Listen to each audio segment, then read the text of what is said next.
الله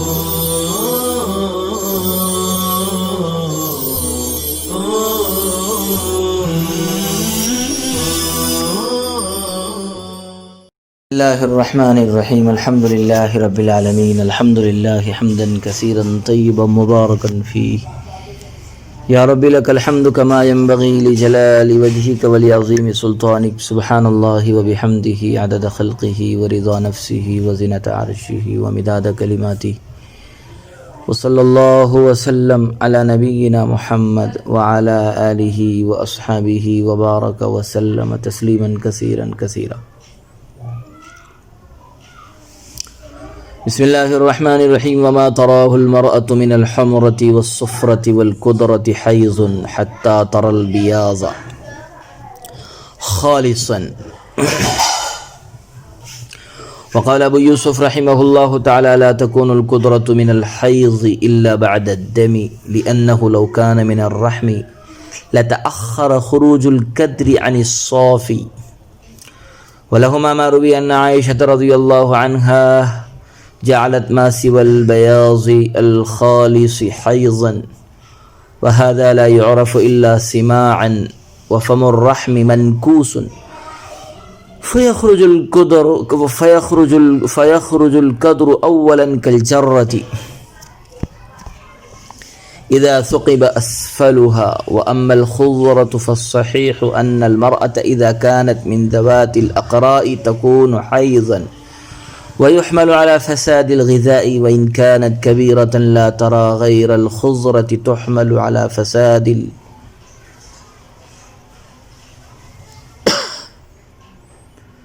فساد المنبت فلا تكون حيضا.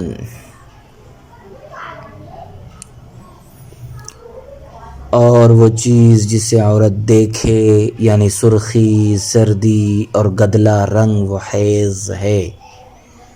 یہاں تک کہ وہ خالص سفیدی کو دیکھ لے۔ امام ابو یوسف رحمۃ اللہ علیہ فرماتے ہیں کہ گدلا رنگ حیض نہیں ہوگا مگر خون دیکھنے کے بعد، اس لیے کہ اگر وہ رحم سے آتا تو صافی کے بعد نکلتا۔ اور حضرات طرفین کی دلیل وہ روایت ہے جو اس مضمون کے ساتھ مروی ہے کہ حضرت عائشہ رضی اللہ عنہا نے خالص سفیدی کے علاوہ ہر طرح کے خون کو حیض قرار دیا ہے، اور یہ بات صرف سن کر ہی معلوم ہو سکتی ہے، اور رحم کا منہ اوندھا ہوتا ہے اس لیے مقدر خون پہلے نکلتا ہے، جیسے اکثر گھڑے کے نیچے سوراخ کر دیا جائے۔ رہا سبز رنگ تو صحیح یہ ہے کہ اگر عورت ذوات الحیض میں سے ہو تو وہ حیض ہوگا اور اسے خرابی غذا پر محمول کیا جائے گا، لیکن اگر عورت عمر دراز ہو اور سبز رنگ کے علاوہ دوسرا خون دیکھتی ہی نہ ہو تو اسے فساد رحم پر محمول کیا جائے گا اور وہ دم حیض نہیں ہوگا۔ حیض کے مختلف رنگوں کا بیان۔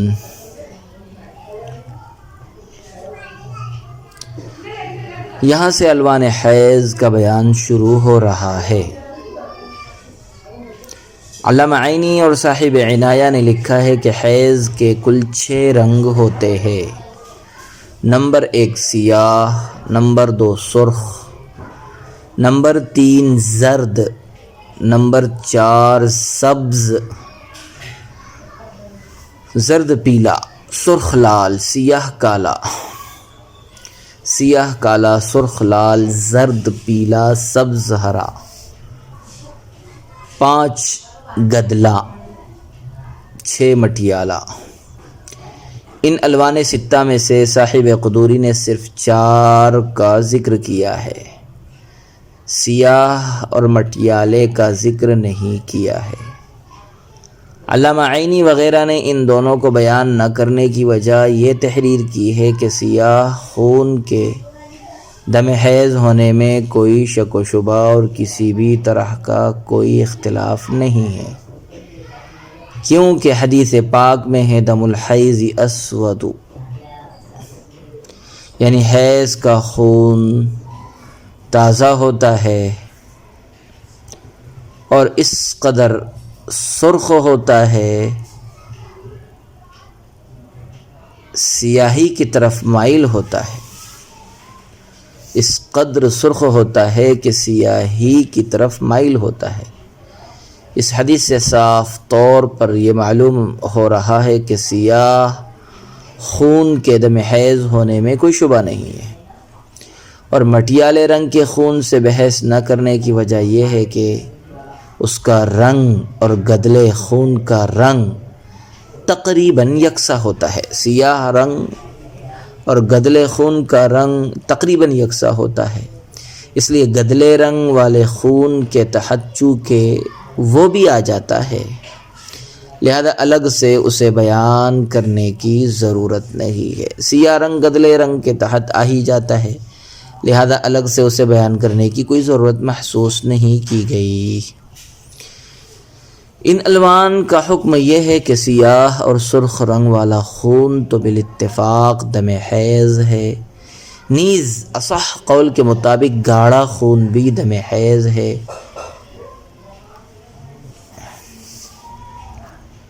صورت مسئلہ یہ ہے کہ حضرات طرفین کے یہاں سرخ، زرد اور گدلے رنگ کا خون تینوں دم حیض ہیں، اور انہیں اس وقت تک حیض مانا جائے گا جب تک کہ عورت خالص سفیدی رنگ کا خون نہ دیکھ لے، خالص سفید رنگ کا خون نہ دیکھ لے۔ اس کے بالمقابل امام ابو یوسف رحمہ اللہ تعالی فرماتے ہیں کہ گدلے رنگ کا خون اسی وقت حیض کا خون کہا جائے گا جب وہ صاف خون کے بعد نکلے، کیونکہ دم حیض رحم سے آتا ہے، اور اگر گدلے رنگ کا خون بھی رحم سے آتا تو وہ صاف خون کے بعد ہی نکلتا، کیونکہ ہر چیز کا گدلا پن اس چیز کے صاف اور شفاف جز کے تابع ہوتا ہے۔ اگر یہ خون بھی اندرون رحم سے آتا تو یقیناً اس سے پہلے صاف خون آتا، لیکن خود اس کے صاف خون سے پہلے نکلنے کی وجہ سے یہ واضح ہو گیا کہ یہ رحم سے نہیں آیا ہے، اور غیر رحم سے آنے والا خون دم حیض نہیں ہوتا، لہذا یہ بھی دم حیض نہیں ہوگا۔ حضرات طرفین کی دلیل حضرت عائشہ رضی اللہ تعالی عنہا کا وہ فرمان ہے جس کا ایک ٹکڑا کتاب میں مذکور ہے۔ پورا مضمون یوں ہے کہ عورتیں حضرت عائشہ رضی اللہ عنہا کے پاس اپنے کرسف پیڈ کو ڈبے میں رکھ بھیجتی تھی، اور اس کرسف پیڈ جو شرمگاہ کے سامنے رکھا جاتا ہے حیض کی حالت میں، ایک قسم کا کپڑا ہوتا ہے، اس کرسف میں حیض کے زرد رنگ کا خون ہوتا تھا۔ عورتیں یہ کرسف بھیج کر ان سے نماز کے متعلق معلومات حاصل کرتی تھی، جس پر حضرت عائشہ رضی اللہ تعالی عنہا انہیں یہ جواب مرحمت فرماتی تھیں کہ ابھی جلدی نہ کرو، یہاں تک کہ تم خالص سفیدی کو دیکھ لو، اس کے بعد ہی نماز پڑھنا شروع کرو۔ اس مضمون سے بھی یہی معلوم ہوتا ہے کہ خالص سفیدی کے علاوہ ہر رنگ کا خون دم حیض ہے، کیونکہ یہ حضرت عائشہ رضی اللہ عنہا کا فرمان ہے جو حضور اقدس صلی اللہ علیہ وسلم کی سب سے چہیتی زوجہ محترمہ تھی، اور جن سے امت کو بہت ساری اندرونی معلومات فراہم ہوئی ہے، اس لیے بجا طور پر یہ کہا جا سکتا ہے کہ حضرت عائشہ رضی اللہ عنہا نے جو کچھ بیان کیا ہے وہ آپ صلی اللہ علیہ وسلم سے سن کر ہی بیان کیا ہے۔ وفم الرحم منکوس، یہاں سے امام ابو یوسف رحمۃ اللہ علیہ کی دلیل کا جواب دیا گیا ہے، جس کا حاصل یہ ہے کہ آپ صلی اللہ علیہ وسلم آپ کا یہ کہنا کہ گدلے رنگ کے خون کو صاف خون کے بعد آنا چاہیے ہمیں تسلیم تو ہے، مگر اس وقت جب رحم کا منہ نیچے کی طرف اوندھا ہوا نہ ہوتا۔ حالانکہ ایام حیض میں رحم کا منہ کھلا ہونے کے ساتھ ساتھ نیچے کی طرف اوندھا ہوا بھی ہوتا ہے، اور فم رحم کے اوندھا ہونے کی صورت میں گدلے رنگ کے خون کا پہلے ہی نکلنا طے ہے، کیونکہ اگر آپ کسی مٹکے اور گھڑے کے نیچے سوراخ کر دے تو پہلے نیچے کا کیچڑ، نیچے کا گدلا پن، کچڑا وغیرہ گرے گا یا صاف پانی نکلے گا، ظاہر ہے کہ پہلے نیچے کا کچرا ہی گرے گا، نیچے کا گدلا پن ہی پہلے نکلے گا۔ اسی طرح صورت مسئلہ میں بھی پہلے گدلے رنگ کا خراب خون آئے گا اور اس کے بعد ہی صاف خون آئے گا، اس لیے گدلے رنگ کا خون بھی دم حیض ہے، اور اسے الوان حیض سے مستثنیٰ کرنا درست نہیں ہے، بلکہ یہ عین حیض ہے۔ وَأَمَّا الْخُضْرَةُ، تو صاحب کتاب فرماتے ہیں کہ سبز رنگ کے خون میں تفصیل ہے، اور وہ یہ ہے کہ اگر عورت ذوات الحیض میں سے ہے اور وہ سبز رنگ کا خون دیکھ رہی ہے تو اس صورت میں یہ خون بھی دم حیض ہوگا، اور خون کی سبز رنگی کو غذا کی خرابی پر محمول کیا جائے گا۔ لیکن اگر وہ عورت ذوات الحیض میں سے نہ ہو تو اس صورت میں یہ خون دم حیض نہیں ہوگا، اور یہ کہا جائے گا کہ رحم کی خرابی کی وجہ سے یہ خون اس رنگ میں آ رہا ہے۔ صاحب کتاب نے الصحیح کہہ کر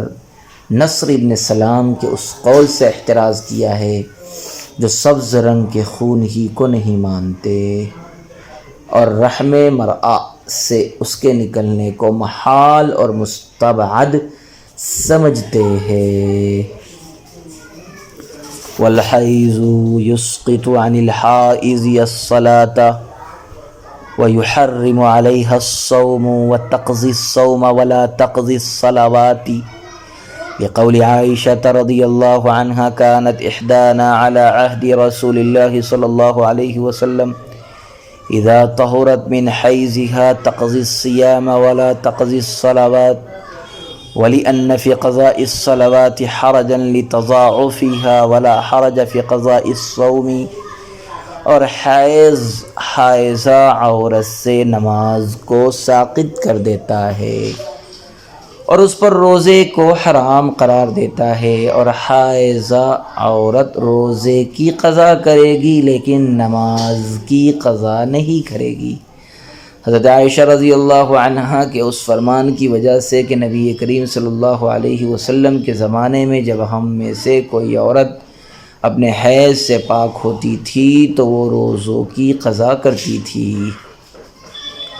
اور نمازوں کی قضا نہیں کرتی تھی، اور اس لیے بھی کہ نمازوں کے دو چند ہو جانے کی وجہ سے ان کی قضا میں حرج ہے، جبکہ روزوں کی قضا کرنے میں کوئی حرج نہیں ہے۔ حیض کا حکم۔ امام قدوری رحمہ اللہ تعالی حیض کے ایام بیان کرتے ہوئے فرماتے ہیں کہ حیض کی حالت میں عورت سے نماز معاف ہے اور اس کے لیے روزہ رکھنا حرام ہے، البتہ جب عورت حیض سے پاک ہو جائے تو صرف روزوں کی قضا کر لے اور نمازوں کی قضا اس پر واجب نہیں ہے۔ اور اس سلسلے میں حضرت عائشہ رضی اللہ عنہا کا وہ فرمان مستدر ہے جو کتاب میں مذکور ہے اور جس میں صرف قضائے صوم کو بیان کیا گیا ہے۔ صاحب ہدایہ نے نمازوں کی قضا واجب نہ ہونے کی عقلی دلیل بھی بیان کی ہے، جس کا حاصل یہ ہے کہ اگر ہم حائضہ عورت پر نمازوں کی قضا کو واجب اور لازم قرار دے دیں تو وہ بیچاری تا حیات قضا ہی کرتی رہے گی، کیونکہ اگر کسی عورت کو مثلاً 10 دن حیض آتا ہے تو اس کی 50 وقت کی نمازیں قضا ہو گئیں۔ اب حیض سے فراغت کے بعد اگر ہر دن وہ 5 وقتیہ نمازیں پڑھیں اور 5 نمازوں کی قضا کرے تو 10 دن تک لگاتار اسے 10 وقت کی نمازیں پڑھنی ہوں گی، جو جوئے شیر لانے کے مترادف ہے، کیونکہ عورتوں پر گھریلو ذمہ داریاں بھی کچھ کم نہیں ہوتی، اس لیے نمازوں کی قضا میں حرج ہے، اور شریعت نے ہر محاذ پر اپنے ماننے والوں سے حرج کو دور کیا ہے، لہذا اس محاذ پر بھی حائضہ سے دفع حرج کے پیش نظر نمازوں کی قضا معاف ہوگی۔ اس کے برخلاف روزوں کی قضا کرنے میں کوئی حرج نہیں ہے، کیونکہ روزہ 11 مہینے کے بعد فرض ہوتا ہے۔ اگر کسی عورت کے 10 روزے بھی قضا ہو گئے تو قضا کرنے کی صورت میں ہر مہینے 1 روزہ بھی نہیں پڑے گا، اور ظاہر ہے کہ اس میں کوئی حرج نہیں ہے، اس لیے حائضہ پر روزوں کی قضا بھی واجب ہے۔ وصلی اللہ وسلم علی نبینا محمد وعلی آلہ واصحابہ وازواجہ واتباعہ واشیاعہ وذریاتہ ومن تبعہم بإحسان الی یوم الدین وسلم تسلیما کثیرا کثیرا۔